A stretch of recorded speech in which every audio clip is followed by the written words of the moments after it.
These are both regular coffee. If you're decaffeinated, let me know and I'll run them down. Might grab it in.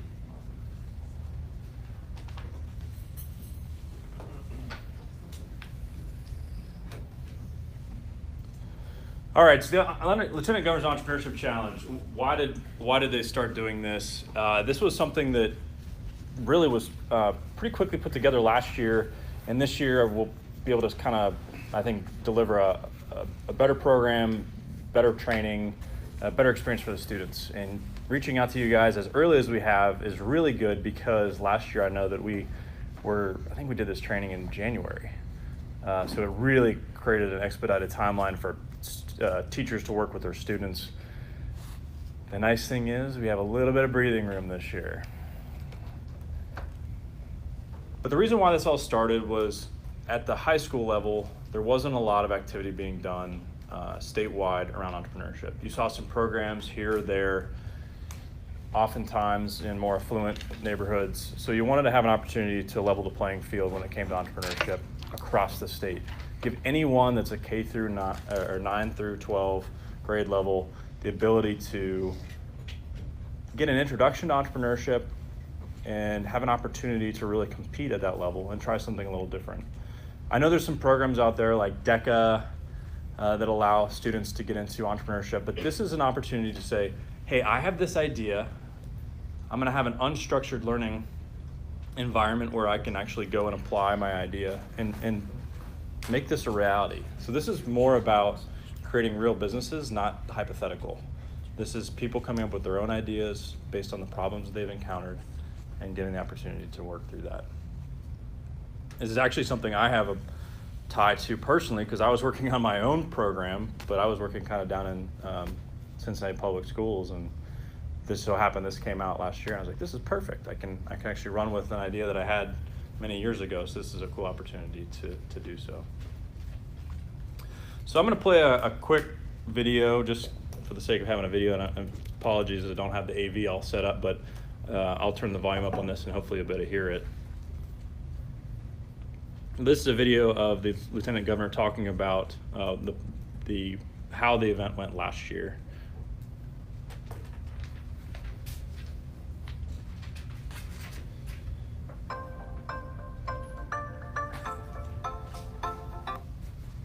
That's a little bizarre.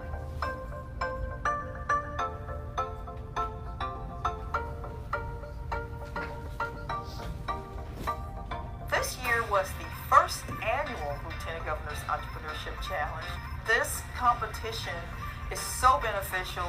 We saw so many great ideas, and we provided every team with the feedback from the judges. And I saw how these teams not only rolled in the feedback from the judges, but they brought their A game to the final competition. It just sparked something, I think. We just might see the next big thing started right here in Kentucky, right here in this competition, and how cool would that be?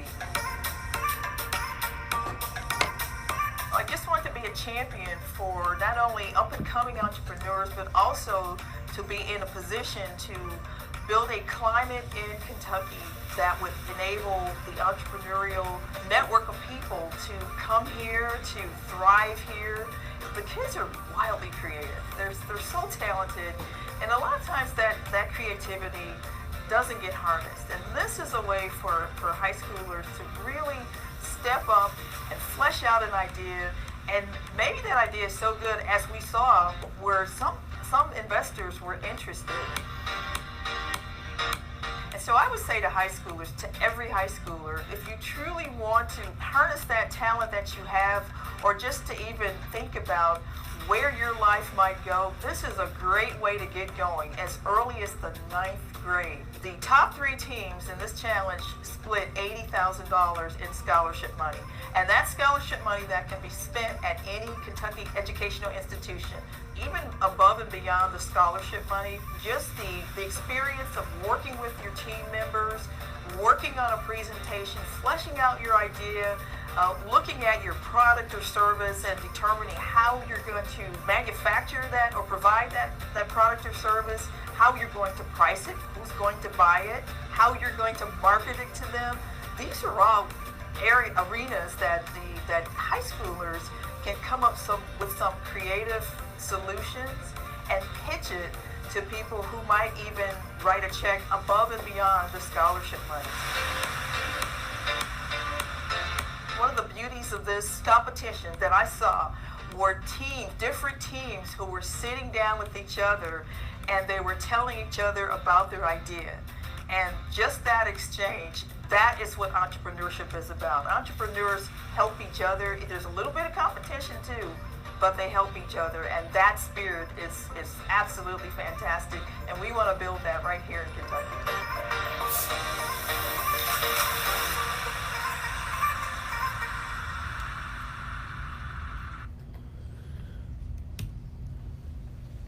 So, Lieutenant Governor put this together because and I agree with this. I mean, I think it's a critical skill for our early individuals to learn, which is starting a business, finding a problem, and really being creative and innovative about how to solve that problem that's out there in the market.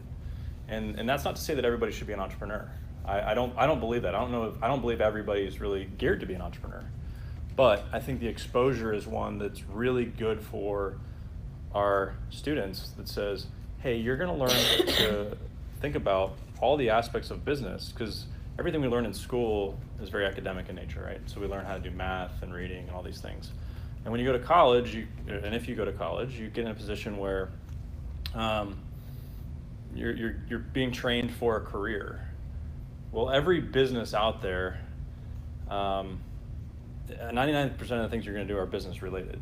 And if you don't take business classes, so say you go and you do engineering, well, how do you get experience in business? So I think early exposure to entrepreneurship is one way to do that, because you have to wear all those hats. You have to understand the finances. You have to understand how to market. You need to understand how to build a product.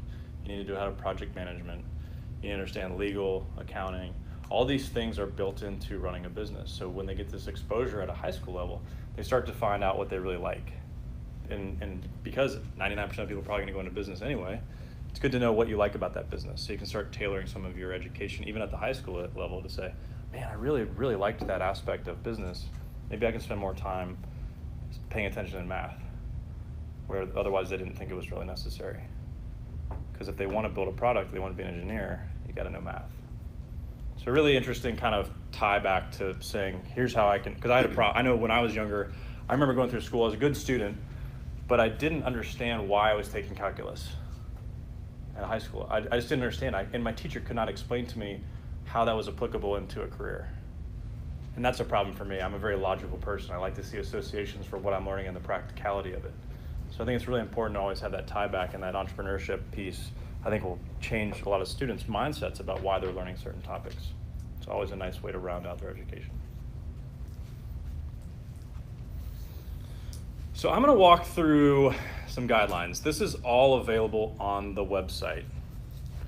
And as Casey mentioned, I believe it's KY LGEC.com.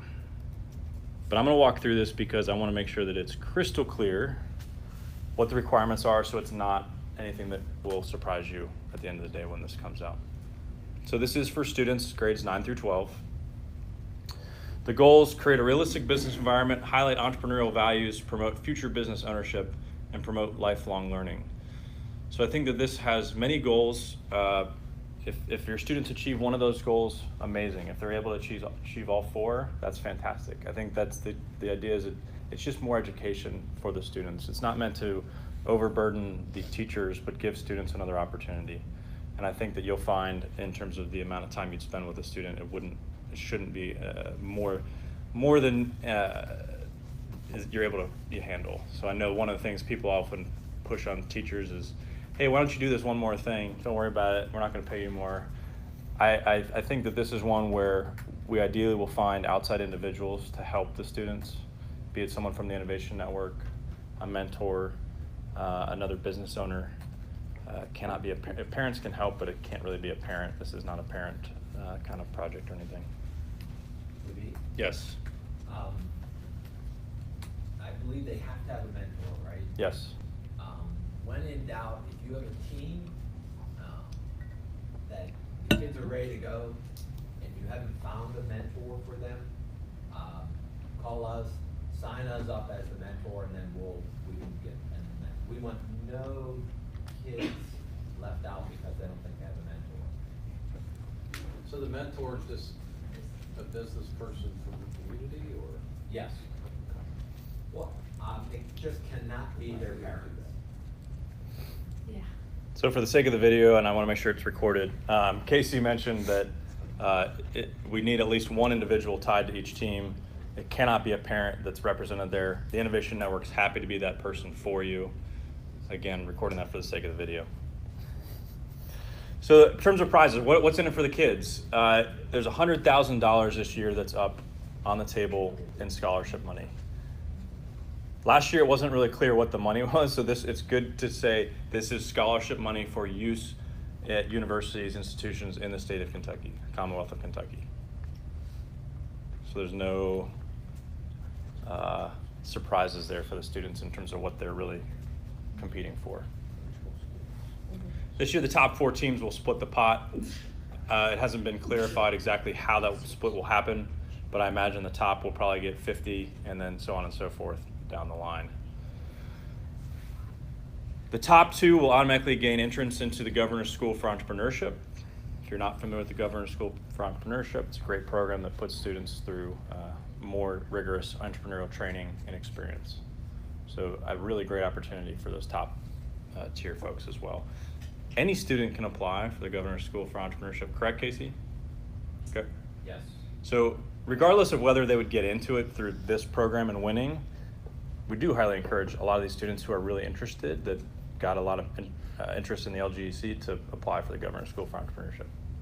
Don't they have to meet a minimum ACT score though to receive the scholarship dollars?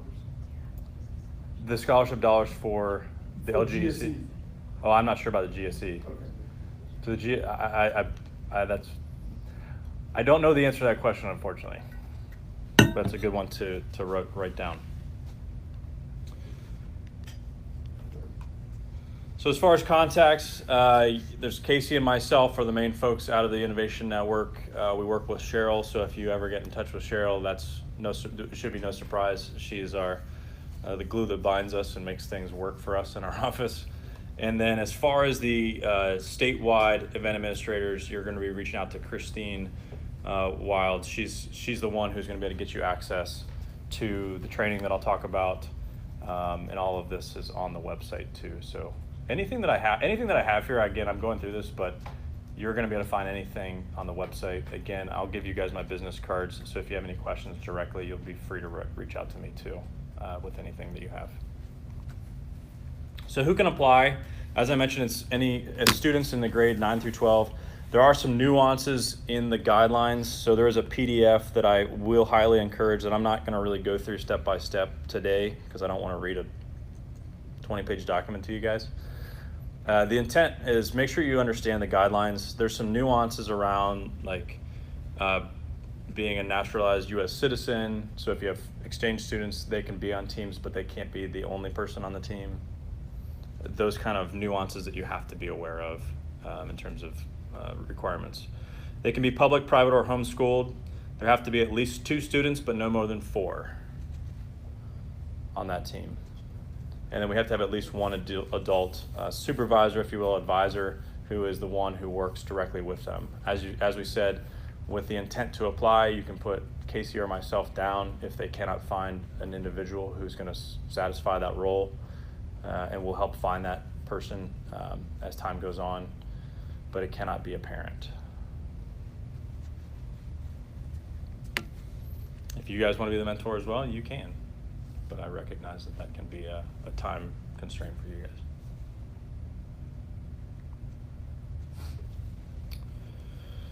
So a little bit of reading, unfortunately, I apologize, not very engaging, I recognize, but so the venture can only compete once per year in the competition. So if someone had this same idea last year, they are allowed to compete again this year with the same idea. That business, that individual cannot earn more than $5,000 in revenue prior to the competition. So they can't be making money actively in excess of $5,000. It cannot be legally set up as a proposed venture identity or have undertaken any other formal startup activities prior to the current academic year. So the way that I would read that one is if they truly set up an LLC, if it happened in the summer, they can't do it. If they set up an LLC probably in September this month, it sounds like they can do it because it was within the current academic year.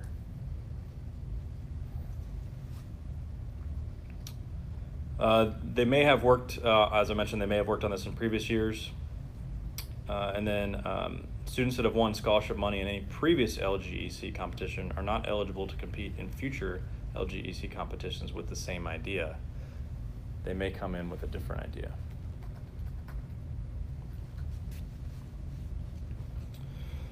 So how do students register? You go to kylgec.com/apply. You register for the appropriate zone, which I'll cover in a minute. You have to have 2 team members, full contact information, and they set up accounts, and the one advisor must be on there.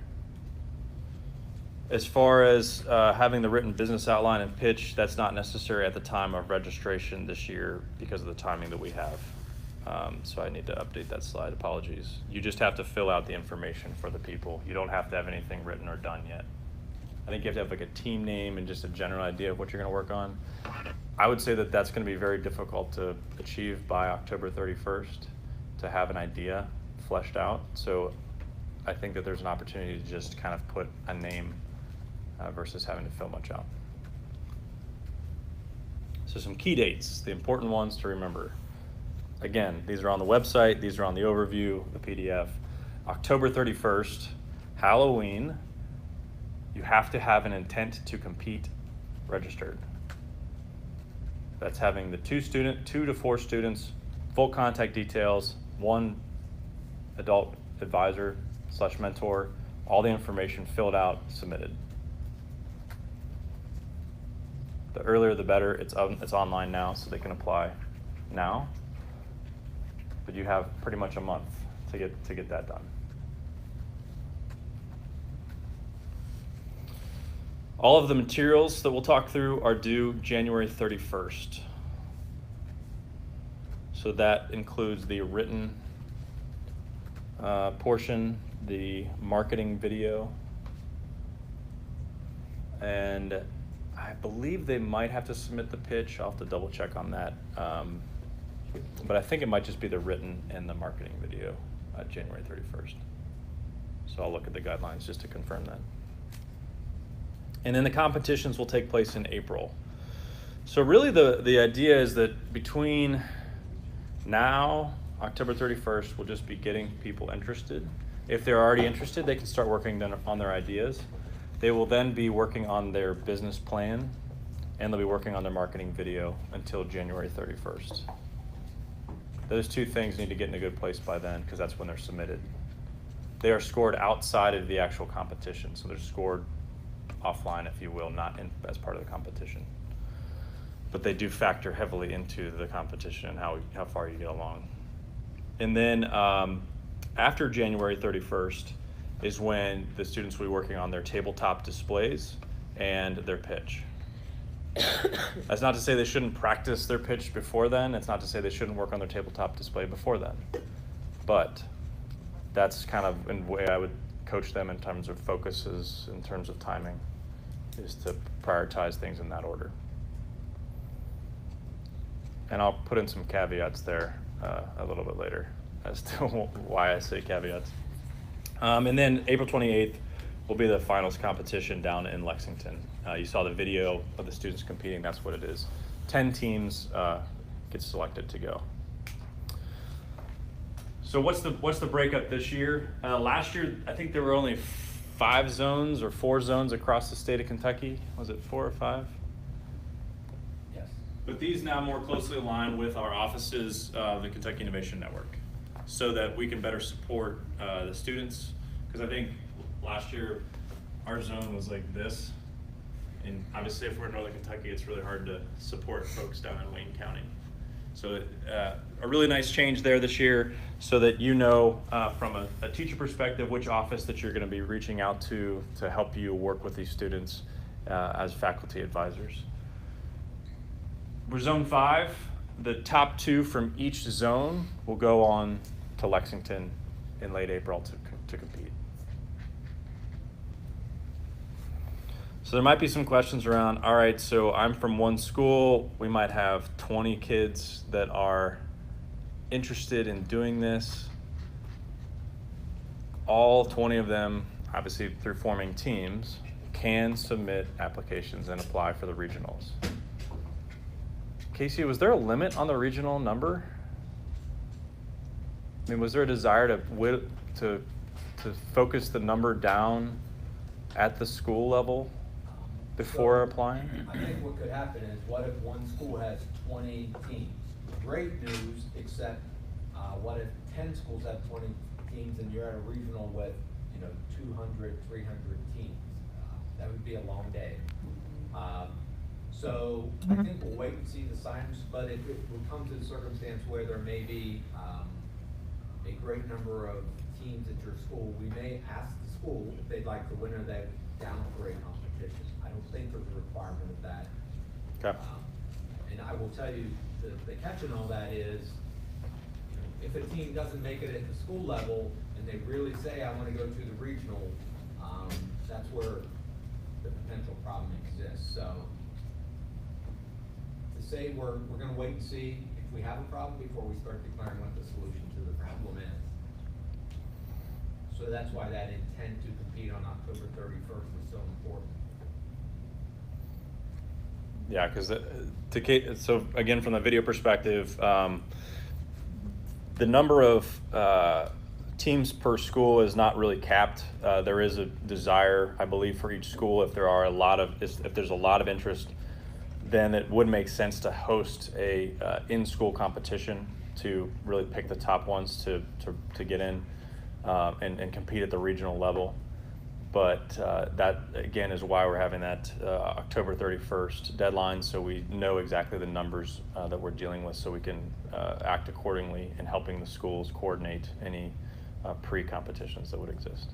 How many teams last year across the state did you have in the competition? I mean, even just in Northern Kentucky, I think we had. You're asking me tough questions. That's okay. I was just wondering if it was a small number. It's in the hundreds. Oh, yeah. It's not a small number that we're interested. I mean, I think Covington Catholic had 30 teams, maybe 40. I think that was an anomaly, though. If we were by far the most of across the state in terms of Northern Kentucky's representation last year. But I think that you see a lot of interest in a lot of folks that will apply.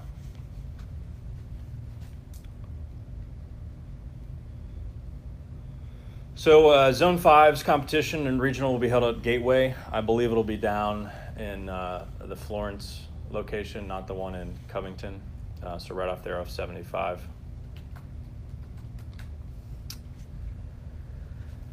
So some thoughts about the regional competitions. The regional competitions are open to any team that has registered and submitted materials for their zone's regional competition and completed all the informational milestones.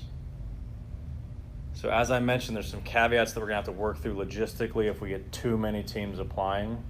So that's where in the rules, it is pretty much any team, so we're gonna have to work through that if we run into that challenge with the number of students being interested. The students will have 10 minutes to pitch their business plan to a panel of judges, and we'll walk through what that pitch looks like in the rubric. I will also give you guys some ideas of how to frame that pitch to make it a little more engaging than just a academic PowerPoint presentation. So we'll be talking about that later. The tabletop will be judged before or after the presentation, depending upon their timeline in that day. When you think about tabletop displays, you're thinking about science fair. Literally, it's, hey, here's your trifold. I'm going through all of the elements of my business plan. Again, we have a rubric, so you know how they're going to get scored. It will act as a very nice cheat sheet to create everything along the way. The business plan, the tabletop display, the marketing video, and doing the pitch. All these have assigned rubrics to them, so you'll know exactly what they're going to be scored on. And that way the students will not be surprised when they receive certain scores. And then the written and marketing will be scored outside of that event. So there are a lot of students that might not do as well, maybe in a pitch or a tabletop, but if they're marketing and they're written or off the charts, they can still proceed past the regionals. And vice versa. And I don't know exactly about the score breakdown, but I think the oral has a pretty heavily weighted piece in there.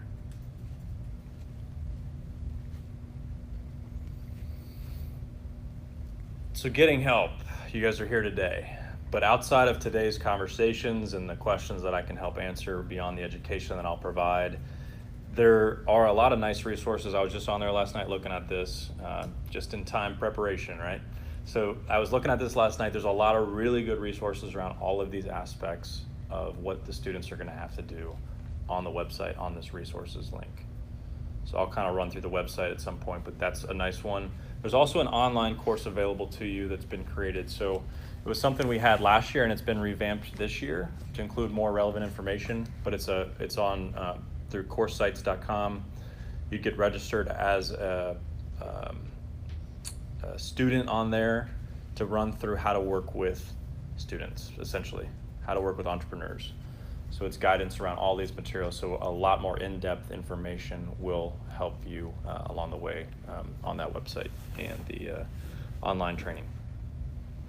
And then we're always here to help you guys out.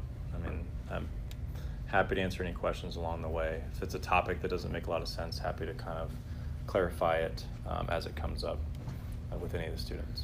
I know last year I went into some of the Kenton County academies and actually sat with students and advised them as they went through this. So I gave them feedback on their pitch, gave them feedback on what they're doing.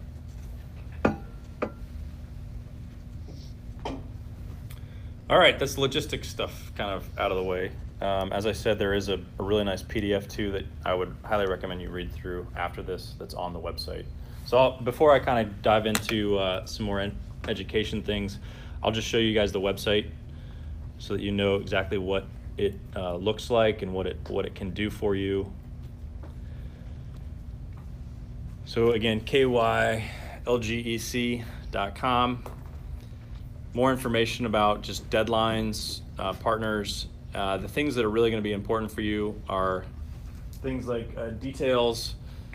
So this is where you will go in and download that PDF to go through all the details that you need and clear guidelines. So again, there's some nuances in there that are worth looking at. Who can apply, what the structure of the event is.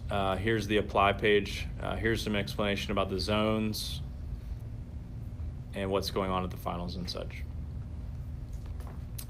Judges, I think we have a lot of regional, I think we are responsible for sourcing those regional judges. So we bring in a lot of business mentors that we've worked with in the past to help score and judge this. As far as judging goes, you know, unfortunately it becomes, there's a rubric, but it does become somewhat subjective in the scoring. And so the guidance that I will always give students is create ideas that are interesting and make sure your pitch is very engaging. You know, these are people who see a lot of ideas out there and they want to see that this is an innovative, groundbreaking item, and those are the ones that typically will win, in my opinion. So you're going to be in a position where, as you're working with students, yes, there are lots of types of businesses out there, right?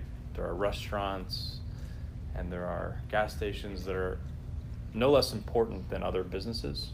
And certainly students might say, I have a great idea for a restaurant and I want to do this. Like, I wouldn't discourage them from pursuing that passion if that's what they care about.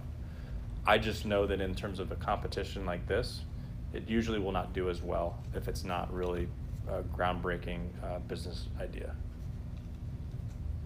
That's kind of the reality of these competitions and how it works. Could you give us some information about the team that won last year? I don't know who won last year. I'm sorry. We should know. we will get, so I have 2 questions so far and I'm keeping track, and we will get you all that information. What we'll try to do is maybe not only get the team that won it, but it'd be great to see their pitch, so that kids could look at that and say, this was a winning team, we need to be that good. And the second question, James' question on the GS, the Governor's School for Entrepreneurship.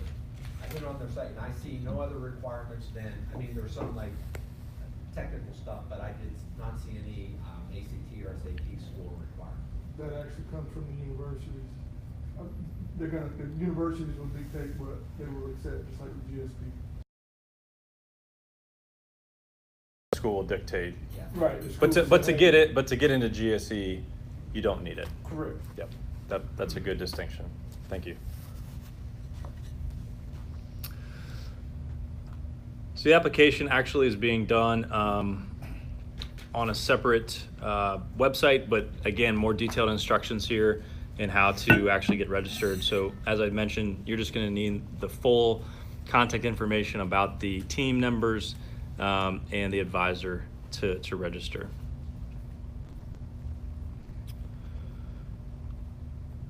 So I think one thing that you will actually use this site for more than anything are the resources. There's a great section here on just kind of how to brainstorm, entrepreneurial assistance in terms of links to the different ones, some videos, but here's some very specific items related to building out that business. So how to do a business model canvas, which we'll talk through today, financial tools, how to build websites, some marketing tools, how to pitch, just a good set of resources that you will find very valuable in helping to educate students in entrepreneurial activities.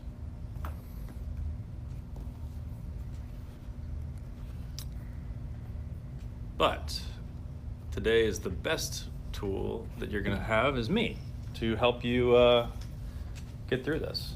So I'm gonna talk a little bit about entrepreneurship, the path that I guide people through. So I've been working with entrepreneurs for the last 5 years or so, and guiding them through the process that is the difficult process that is starting a business. So it's everything from I don't have an idea, but I'm interested in starting a business to I'm raising $1.5 million. So I'm that whole spectrum is kind of my sweet spot in working with entrepreneurs.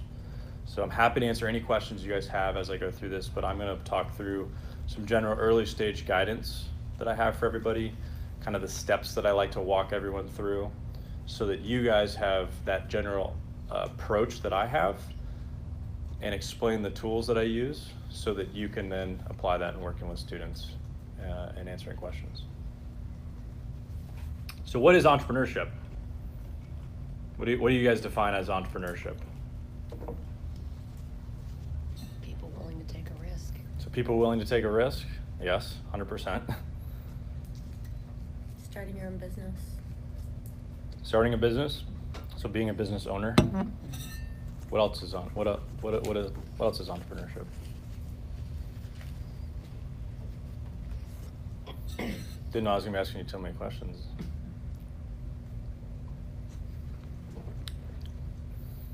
What are the qualities you see in an entrepreneur besides being a risk taker? What are the things you think? Leader. They're a leader. Meticulous. They're very meticulous in what they do. Self-starter. They're self-starters. Driven. Very driven. Yeah, I think these are all right. And the thing that I've learned is there's certainly attributes about an entrepreneur that certainly some are inherent and some can be learned. And so I think there's potential for all students to have the opportunity to see if they're up to the task, whether they think so or not. And with entrepreneurship, the nice thing is there's no really right way to do anything. That's the intention, is saying, I'm gonna just try something and I'm gonna see if it works. And I'm gonna have the determination and the drive to take this risk, be meticulous in how I work through this so that I can deliver a solution on a problem. And that's really what the root of it all is I have a couple quotes up here because I think it's interesting that it's not about ideas, it's about making ideas happen. everyone always says, I have this great idea. Everyone has great ideas, right? But how often do you see people taking that and actually turning it into something that they can deliver on? It's very, very seldom. So ideas, yes, are valuable, but without executing on that idea, it doesn't mean anything. There's so many ideas, and I think there's been some, like, if you go to a cemetery, it's like this is a place full of buried ideas, because a lot of people are often they're afraid of failure. They're told they're not smart enough. They say they're told their ideas are stupid. It'll never work. Well, majority of people out there that are running these big corporations, these earth-shattering ones, are people that have probably many times in their life been told that's a bad idea or you shouldn't do this. And so you really have to, I think, inspire some students certainly to guide them. Don't go down a crazy path, but there's a fine line between that kind of crazy and genius. And oftentimes we have to be aware that support is really important. I think that's the benefit of this educational environment. And doing this at a high school level is that it's a very safe zone to explore these ideas of new businesses, because they have something to fall back on. And when you get older, it's kind of, you're taking a much bigger risk, but now you don't have to take as big a risk as a student. So I think there's an opportunity to foster that at this age. But no more romanticizing about how cool it is to be an entrepreneur. It's a struggle to save your company's life and your skin every day of the week. Pop culture right now is all about glamorizing these entrepreneurs, Mark Zuckerberg and others who are just billionaires, and like, wow, that's so cool. Man, these guys dropped out of college and they made a bunch of money, and like, that's not really entrepreneurship. That's the Hollywood version, if you will, that I think is really important to instill into students, is saying, this is not easy. Your life is going to be very, very tough in the entrepreneurial world. It's a lot of fun, but it's also very tough. I've lived it, I've seen it, I get it, but it's something that people need to be aware of too. So obviously this is a competition. This is not asking students to start businesses and go live by their own and pay their own rent and things, although that'd be kind of cool if you could make them do that. But the reality becomes, this is just the end result. If they do decide to pursue this full time and really make a career of starting their own business or multiple businesses, it's a hard thing to do. So that said, it's certainly a very fulfilling path to go as well. And the final thing, what does it feel like? You jump off a cliff and you assemble an airplane on the way down. So it truly is this whirlwind roller coaster that you always feel like that you're on the precipice of your business's death, and then one day it just takes off. Many will crash and burn, but that's okay, because that's your business. It's not you individually. You as an individual will always be able to get up, dust yourself off, and keep going. And that's the important aspect too, is to say that there's no failure here. You're learning, you're growing, and even as an entrepreneur, there's many times where you're going to fail. Your business is going to fail. 90% of startups will fail within the first 3 years, pretty much, is the statistic out there. But you should still do it. I mean, you're still going to learn.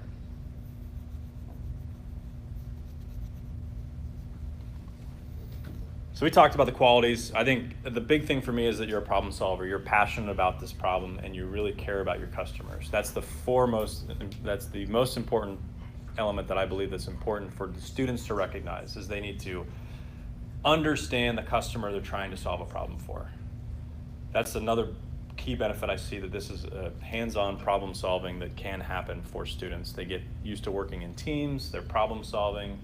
That's a really beneficial aspect for young individuals that many don't get their first exposure until college. So I think it's a really nice way to inject more of that into the high school learning. So I mentioned before, there's kind of two types of companies. There's these proven companies, proven business models. These are things that people have done before, and you're just saying, oh, I'm gonna replicate that. So if you said, oh, there's a laundromat, I know the unit economics of that, I know how to market for that because someone else is doing it. Or, hey, I want to start a a bike shop. Well, if you're copying another model and there's nothing really that innovative, there's nothing wrong with that. You're filling a need in a market, but there's not a lot of innovation around it. As I said before, these ideas are ones that students may come up with. I would coach them somewhat away from being, they can certainly adapt current business models, but they got to do something that's a leap above it. Something that's really interesting and innovative about that market. So if you're trying to disrupt the laundromat market, how are you trying to disrupt the laundromat market? What's really innovative about your laundromat that's not being done already? That's a really important distinction, because that's the next thing. So I would say, like, the next big thing, right? So what's that unproven business? What's that really exciting one? That's the ones that the judges will, I can guarantee you, will naturally gravitate toward in this competition.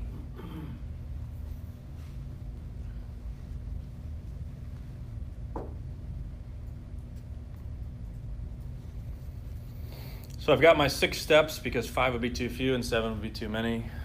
It's my terrible dad joke in my presentation. It's an easy way to talk through it, though. So we're going to talk through those 6 steps to getting started, so that you can start working with students. Now, before we get there, I think one important thing is that you're going to have a lot of students that will have they'll say, I want to do this, but they will not have an idea. And the challenge there is, that's probably going to take the most amount of time to figure out. But it's important for those students to recognize and say, I know what I'm passionate about, I know what types of people I care about, and that's how it's going to resonate, I think, the best. And many times an entrepreneur will just have these, the stroke of genius will come at a time where they're experiencing the pain themselves. I don't know how many high school students are going to have those moments in this innovative way.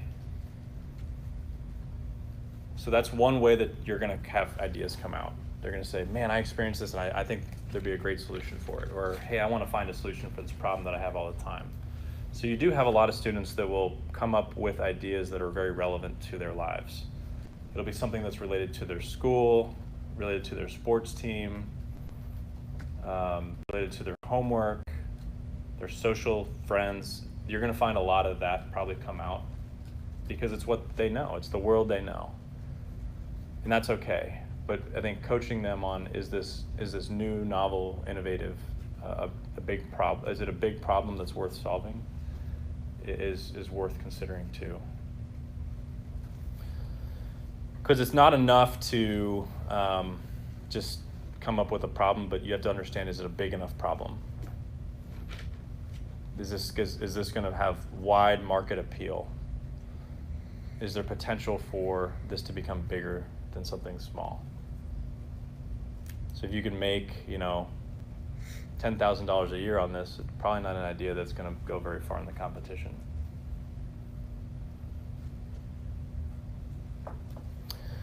Some other ways to think about coming up with ideas is you can do some brainstorming sessions just in general, and you can think about it at many levels. You can say, yes, we can start at the high school level, and we can talk about the challenges that we have in the high school. So you can spend times as teachers working with students, if you want, in school or out of school, thinking about what are those problems we have in our high school. All right, let's take that let's go a little bit farther now. What are the problems that we have in our community? Okay, let's brainstorm some ideas, the things we have problems in our community. All right, what are some problems we have in our city? What are some citywide problems that we should be looking at and thinking about? Go even further, what are the problems we have in our state? What are the problems we have in our country? What are the problems we have across our world? So you can start at the small, granular level and go beyond that to help these kids start expanding their thought around problems that exist. That's the brainstorming that allows them to get into this early stage that says, I really like the idea of trying to solve that problem. I don't know how I'm going to solve that yet, but I really like the idea of solving that problem. So that's kind of the idea of refining your idea. it's coming up with something that you have an idea that like, I think I have this problem and I want to go out and talk to people about it. And kind of in contrary to kind of what I've put up here, the next step actually is going out and talking to your customers. I think if you have the ability to write out some ideas around what your business will be, that's okay at this early stage. But the best thing you can do is go talk to the people that you think have that problem that you are trying to tackle. Again, there's many levels of this, and there's no right path. It's going to be what the students come up with. But the process really is saying, I think I know who my customers are, and I need to go talk to them. So some student might have a very real world that says, this heroin epidemic is a very big problem. And I'd like to figure out how to solve that. Well, how do you get that student to learn about heroin, right? Because it might be an affliction that's occurring in their own lives with a family member or friend, whatever. That could be a reality, so they might have a firsthand experience. But beyond that, they're probably gonna have to go out and talk to law enforcement individuals to learn more about what are the challenges that they see. You're gonna have to talk to healthcare workers to say, how are you solving this today? But we really need to get in a position of encouraging students to not assume too much. They can come up with their assumptions, but they have to go out and challenge those assumptions. That's the job of the entrepreneur. The entrepreneur says, I think I have an idea, but I don't know if it's going to work. So I have to go talk to people because these are my customers. I need to know who my customers are. This is not an easy thing to ask anybody to do, whether it's a student who's in high school or an adult. I ask adults regularly in the program that I run to go out and do this, and it's not an easy thing to have them go do. It's an uncomfortable experience. This is actually, again, one of those, I think, life skills that's going to be really good for your students to pick up on, is learning how to talk to people that they don't know in a very meaningful way that shows that they're very engaged. Now, I'm not going to go through all the nuances of how you go about doing this, but fundamentally, it's taking the approach and taking the time and dedication to go out and talk to people and understand what their world looks like.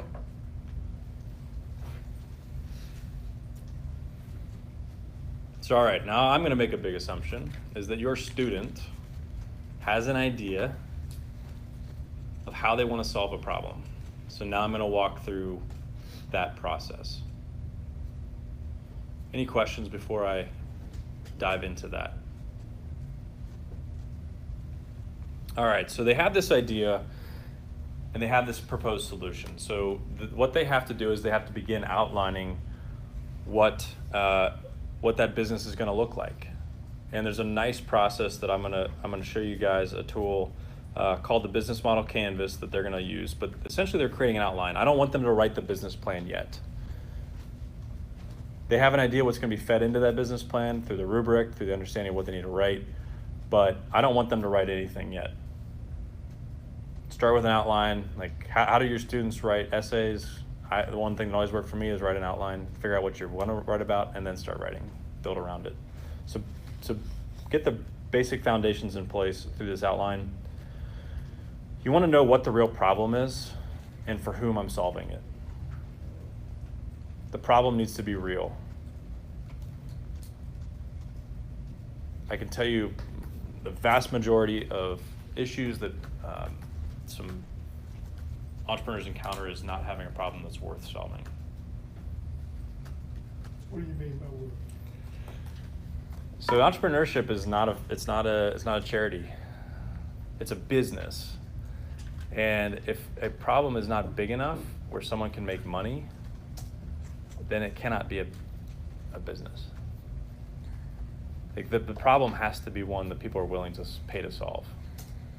So you might say you have a problem, but are you really willing to pay to solve it? And I'm trying to give you a good example here. So I'll give you an example, and not to call out a past entrepreneur, but I'm going to. Your health and understanding when you're going to get sick and how you're going to get sick would be really, it's a problem because you don't know when you're going to get sick. But what if a company was able to tell you, I know when you're going to get sick? Would you pay to solve that? Would you say, you know what, I just get a cold, like, I'll just treat it as I can. I don't need to pay to solve. I'm not going to pay to know when I'm going to get sick, or give me a indicator. So right now, you guys would look up weather every day. You might say, I'm curious what the weather's going to be next week. In the same instance, they could forecast your health for next week. The likelihood that you might get sick or the likelihood that you might get allergies. In that case, we really discovered that people just weren't willing to pay to solve it. They just didn't care. So he tried to start a business. He saw a problem but the problem wasn't really real and the problem wasn't big enough to solve. So that's kind of the path that we have to figure out, is unearthing whether that problem really exists for that customer and whether they're willing to pay to solve it.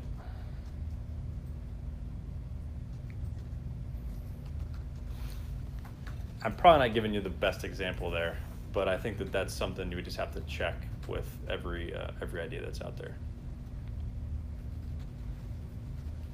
I think, keep walking from the camera, just kidding. We often hear from judges, I think that was a pretty good idea, but how are they gonna make money? I mean, that is probably the most common, I guess it's a criticism at the end of the day, right? That we hear, and, I mean, this is from, literally people who are thinking of starting a business and raising, $1 million down to this competition. So, and judges are nice. Sometimes they won't ask that, but it's better to be directed and make sure your entrepreneurs answer that. Especially in this competition, I heard that last year so many times. Great idea. How are they gonna make money? So, just a comment. Yeah, so it is kind of that question of, is it worth solving? A lot of these businesses or ideas could end up becoming something that's more mission driven, and that's okay. Like I think about social entrepreneurship is one in which the intention is that there's a mission behind what they're doing, and they're trying to instill a social good or social impact in what they're doing. But also at the end of the day, you have to recognize there's a difference between an enterprise that's making money, a for-profit entity, and a nonprofit. And these are for-profit, this is a for-profit business competition. So if someone comes with a nonprofit idea that has social good, don't discourage that. They still have to go through the same steps that we're talking through here. But the likelihood of them winning the competition, again, is very well diminished, because the intention here is to, as I mentioned, the goals are education, but there is a nice tie-in that says they'd love to see actual high school students take these ideas and turn them into real businesses. That's part of the intent of this competition. That's one of the 4 goals.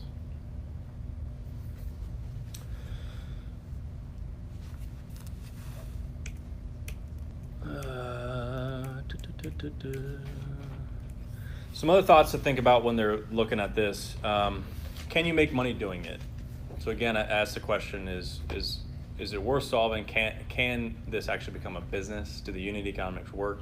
Does it cost me too much money to deliver the service or product for what people are willing to pay for it?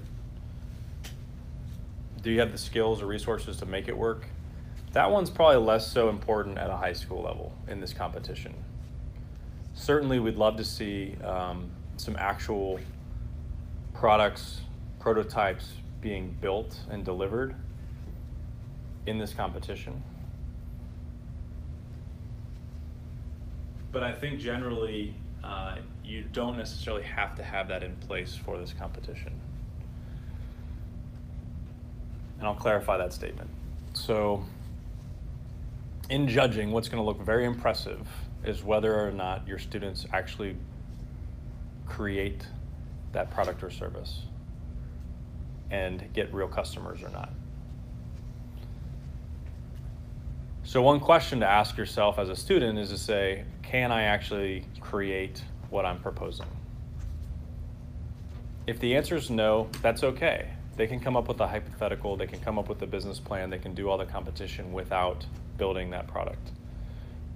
Now they will likely have to design some sort of prototype and understand how it works, but they might not actually build it, and that's okay. But I know that there will be some students that will be able to build websites, they'll be able to build apps, they'll be able to physically build objects or products that will compete in this. And if they have actual paying customers, that's going to be it's going to sway them really, there's going to be a large sway in terms of the judge's eyes and how they get judged. So the ability to actually get traction is a big one. So that's customers using the product or people paying for it.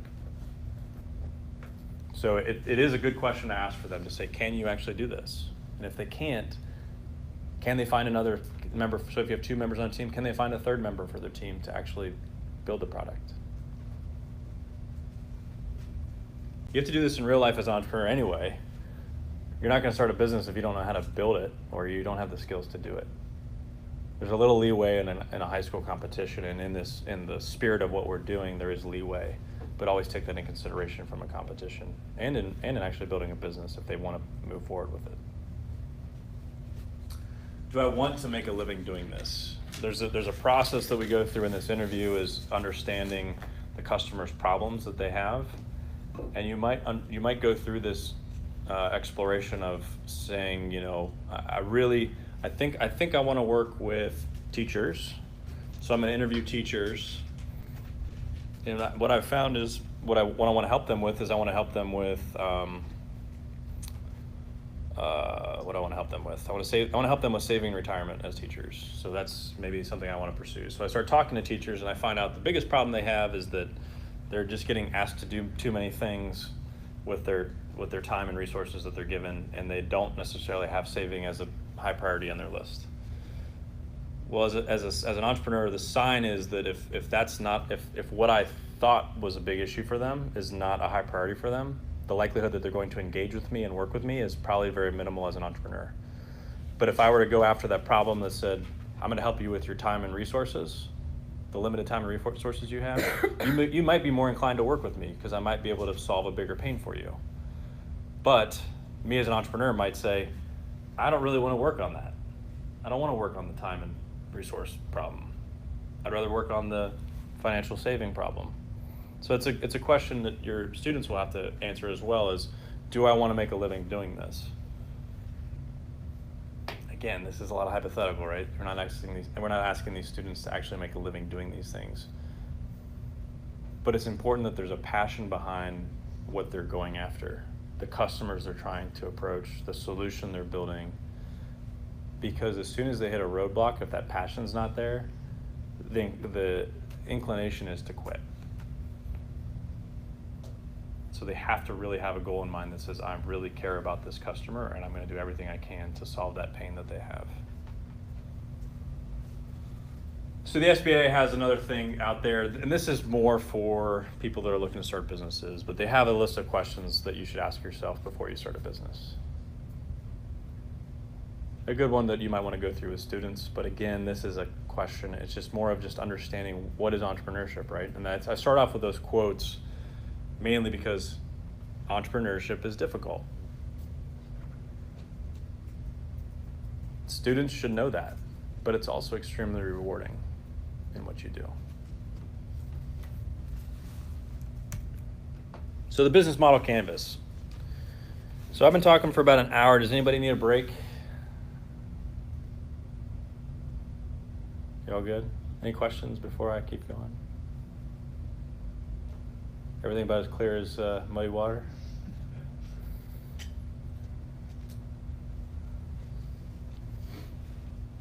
So the business model canvas is that outline tool. So this is a tool that was released probably around 2008 by some pretty smart guys that basically said,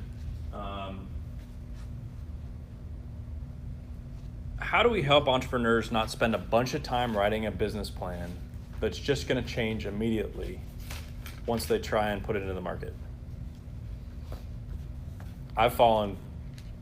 I'm guilty of writing a business plan and then it never really working out. And this is a great tool to use. It's meant to guide people through their thought process. It's saying, I have an idea for a business.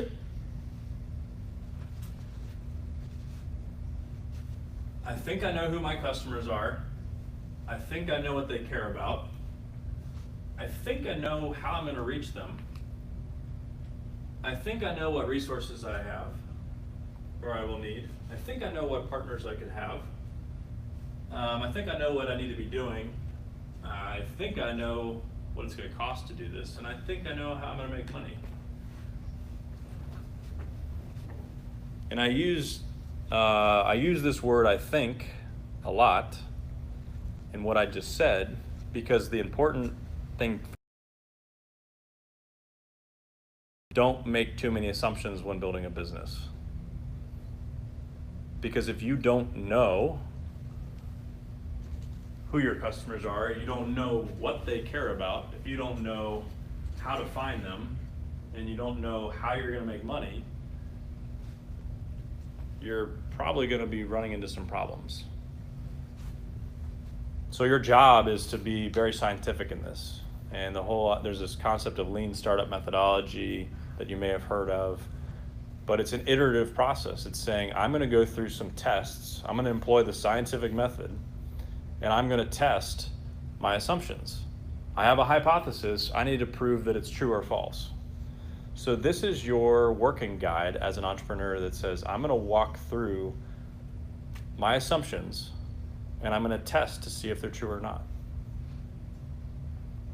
So when you start this business, you say, I think I know who these customer segments are. And what are customer segments? And I'll walk through each of these so it's a little clearer for you guys. So a customer segment is defining a granular segment of the population that you're going to be reaching. So if you're in the healthcare space, you might say, I'm going to provide services for hospitals. Well, that's not very granular, right? That's not very specific. Are you going to provide a service for doctors? Are you going to provide a service for nurse practitioners? Are you going to provide a service for nurses? Are you going to provide a service for the admin, like the office staff of the hospital? And then even further down, can get more granular. All right, there's a lot of different types of doctors out there. Are you looking at pediatricians? Are you looking at ear, nose, and throat? Are you looking at internal?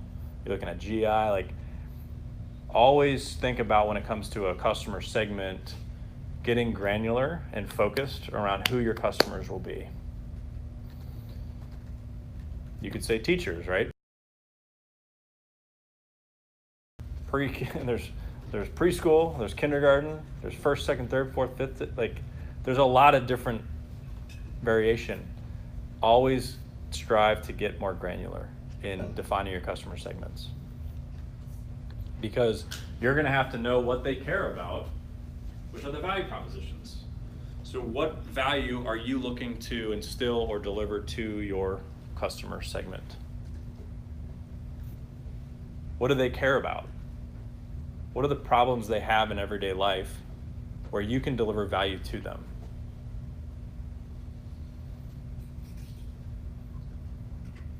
That value proposition and understanding your customer is everything. I really, I only look at these two things early on for an entrepreneur, and that's it. I do not ask them to do anything else. I need you to validate that that's the right customer segment, and that's the problem they have, and that's what they care about, and that you are going to be able to effectively solve that. You're not going to notice a lot about, it doesn't talk a lot about the product here. It doesn't talk about features. It just talks about value.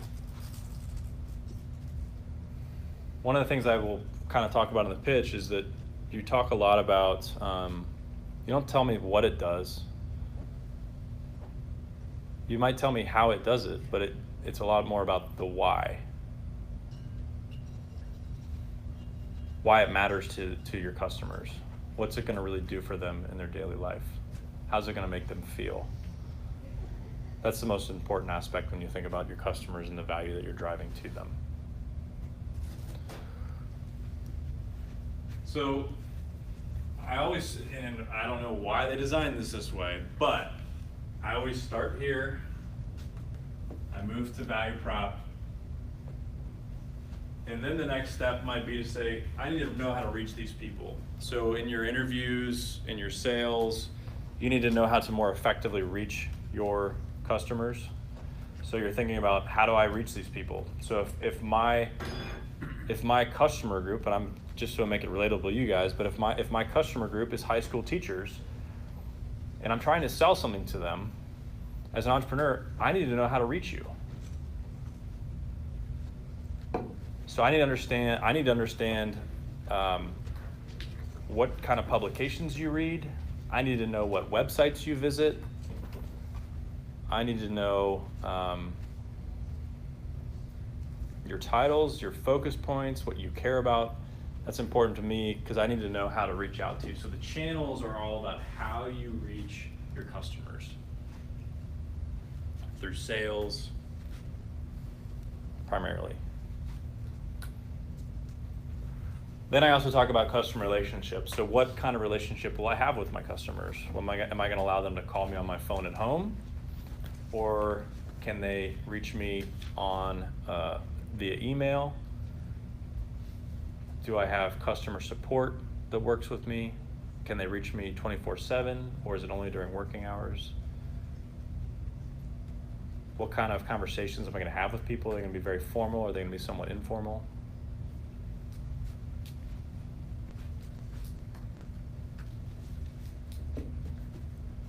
So once I kind of understand the customer's world, then you can start jotting down some other things. So key partners. So who's going to help me in acquiring customers or providing a service to people? Who do I need to have? Who's kind of a nice to have? Key activities are ones that are really related to what do I need to be doing as a company, as a founder, to deliver this value to my customers. A lot of that stems from processes, so delivering on the promise, delivering on the value, but it's also just about executing on your business. So you as a team running efficiently. So things like, hey, we just need to get a we need to get a process in place on how we keep track of our tasks. We need to have a process for onboarding our customers. These are those key activities that you start thinking about. So it's the beginning of your operational model for your business. And then finally, that key resources. What do you need to make this work? Do you need certain training? Do you need certain equipment? Do you need raw materials to manufacture with? What are those key things that you need to run your business? And then the last two are all about the financials. So what are the costs that you will incur, and how am I going to make money? You'll really notice nowhere on here is anything around the solution, like what am I actually what am I actually creating? I think that was intentional here, because I think that there's a lot of ambiguity that exists in this world of assumptions, and it's your job to go out and talk to customers, understand whether these things hold true. So talk to your customer about what they care about, test the channels in which you're trying to reach them, see what works, see what doesn't work. Talk to potential partners and see what they care about, because if you're going to ask a partner to do something, see if they really care or they want to get involved. So you really begin to explore this process that is very scientific in nature. And there is a general guidance here that says, after you've looked at all this, what are the most risky assumptions that you have on here? What are the ones that, if they're not true, will break your company?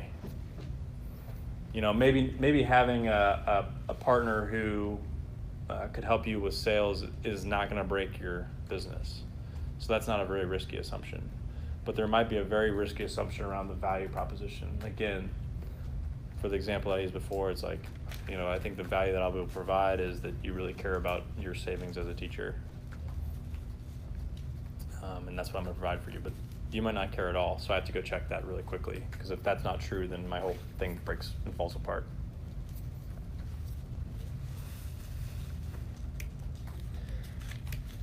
Oh, I even had nice little animations.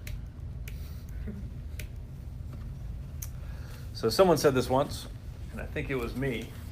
But it's really saying, go from I think to I know. I love using that with students, entrepreneurs that I work with. I have folks that I haven't worked with for years, and that's the first thing they say to me. Because it is a big thing. Like if anyone ever says in their pitch, in talking about their business, I think that's a great opportunity as a coach or a mentor to challenge it and just jump all over it. Because that's a perfect case where they just don't know enough. They haven't done their research.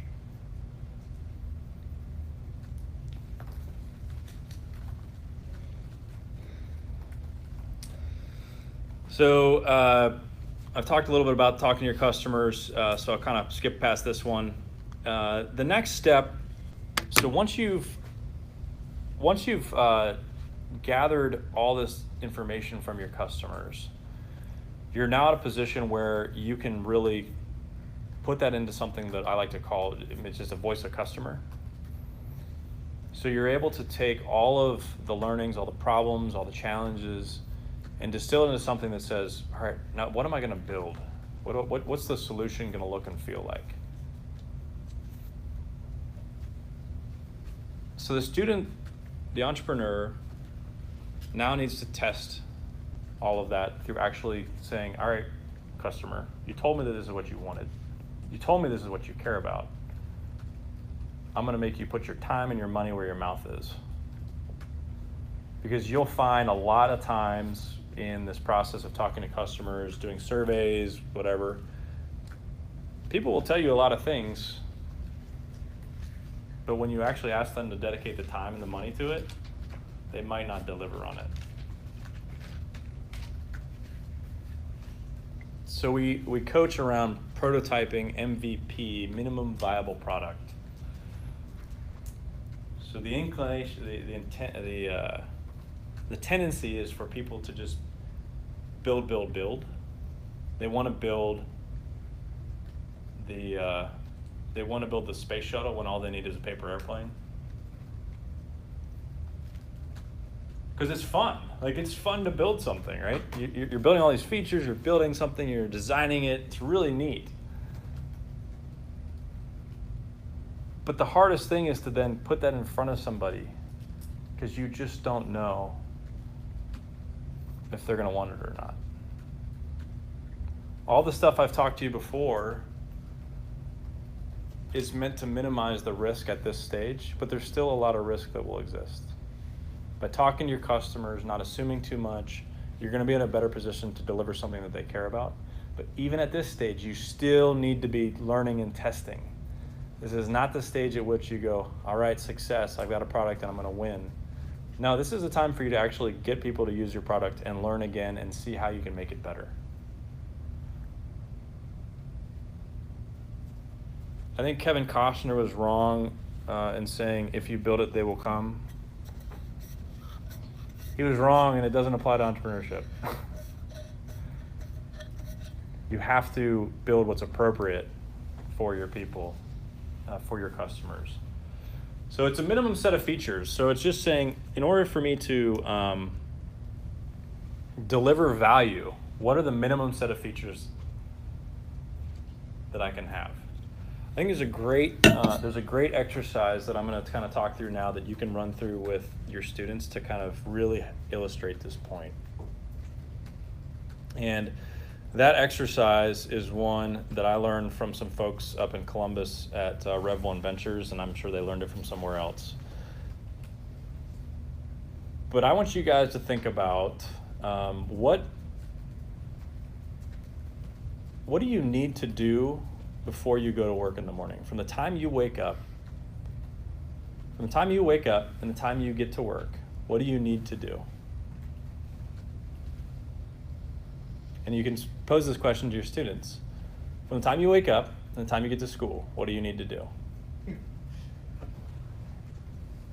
And so there's a great exercise. So you just start, so what, and for the sake of time and not having you guys do this, it's kind of a fun exercise, but you take Post-it notes, and you're going to start writing down all those things that you need to do, that you think you need to do in the morning before you get to school. So people write down, I need to brush my teeth, I need to wake up, I need to get dressed, I need to check my email, I need to have breakfast, I need to say, I need to feed my dog, I need to blah, blah, blah, so on and so forth. There's so many things that you do in the morning before you wake up and go to school. All right, of that list, can you group them into focal points of saying, these are related to hygiene, these are related to education, these are related to transport, and then prioritize them in each of those groupings. So I'm going to prioritize my list and rank them at the top.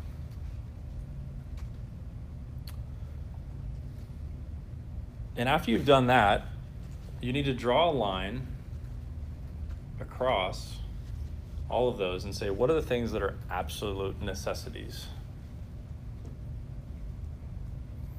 So you've already prioritized from top to bottom in each of these groups what's most important, but what are the absolute necessities? And in most cases, you'll find in that scenario, the only thing you really need to do is wake up, very important. Probably get dressed, because you'd get arrested if you didn't. Probably get dressed.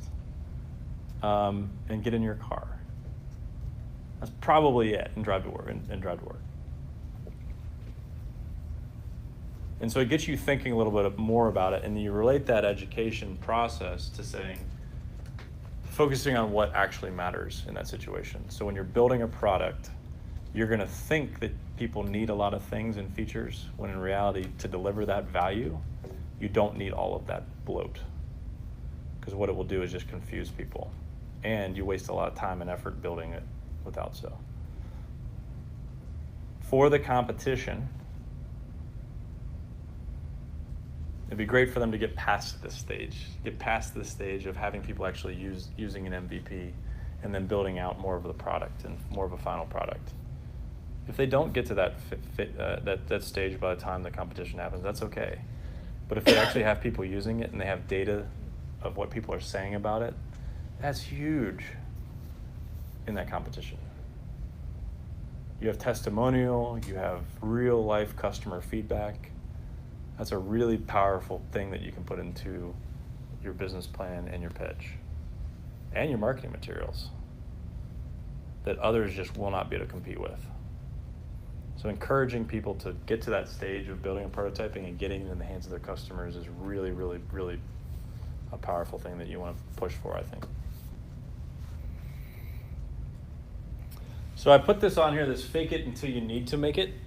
There's a reality that says that you can, and I'm so stuck in the tech world is that why I have this, but if you can deliver a service manually that's not automated through software or other means, that's what I mean is be more hands-on, do things that don't scale early, just learn from your customers. That's what this stage is all about, is learning from those customers, seeing what works, seeing what they care about. So in the world of software, don't code software, don't build things until you need to is kind of the purpose that I have there. So if anybody's looking to build software solutions, apps, whatever, they could probably deliver the value without having the app available or built. There's some other really neat tools. So if anybody's building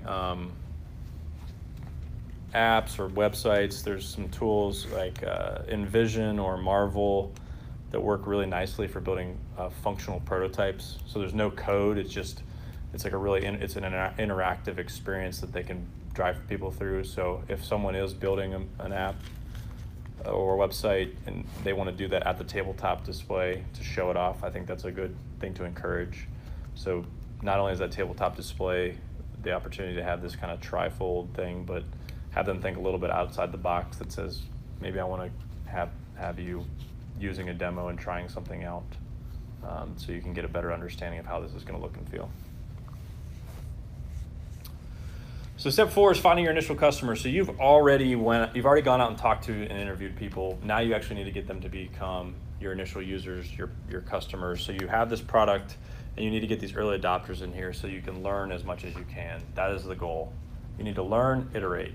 So there's this process of build, learn, and implement so that you can continue this cycle of increasing in the quality of the product and learning as much as you can. And tweak that solution based on what you learn.